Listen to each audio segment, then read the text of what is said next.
In 2004, I was a senior credit officer for a very well-known, large banking institution. I was award-winning. I was one of the top producers in our loan center. By 2005, I had been arrested for drug possession and was deep in an addiction that I couldn't seem to get away from or crawl out of. I lost my home. I lost my job. Now I was going to jail. My son was bouncing around from friend's house to friend's house just to have a roof over his head. I had a judge tell me that I could either serve some prison time or a program. I completed the program. I went down to Loaves and Fishes, never even heard of it before. And we didn't know what we were doing, but I had one really nice guy from Volunteers of America go, "You can go to the shelter at Cal Expo, but your son can't." So my son at that point, at 15 years old, was taken over to Wind, and I was sent over to Cal Expo to sleep in a trailer with 40 other women. It was a very depressing day.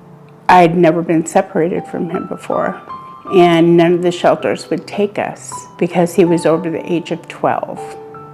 So I worked really hard during that month I was in that shelter to find us someplace that would take us. And I found Family Promise. And I brought my son over from Wind and got to be in Family Promise.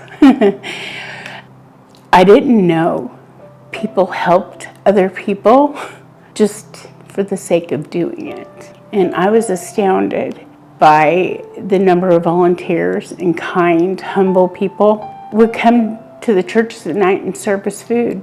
Just come chat, come help kids with their homework, play some games, watch a movie. It was comforting. It was a healing place to be. Within 3 months, we had case management. We had people that were helping guide us. You know, with God's grace, I was able to secure transitional housing for me and my son. At the same time, Family Promise called me back and said, "Hey, you know, we need a weekend monitor.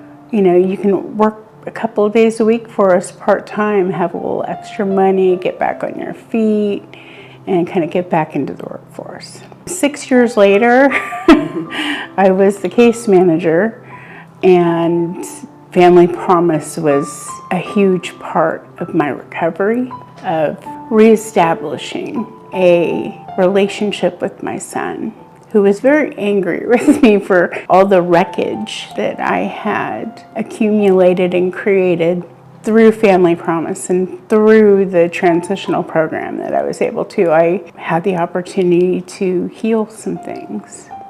It's been a very long journey, but because of the opportunities that Family Promise provided to me, I've been in the industry for the last 18 years, and I run a 163-bed homeless shelter and serve on the board of directors for Family Promise and one other nonprofit, and I'm grateful. You know, nothing is a coincidence. I believe that in my life. And I believe that God puts us places at the times we need to be there, as long as we're open to the possibilities. And I can't wait for the next 18 years.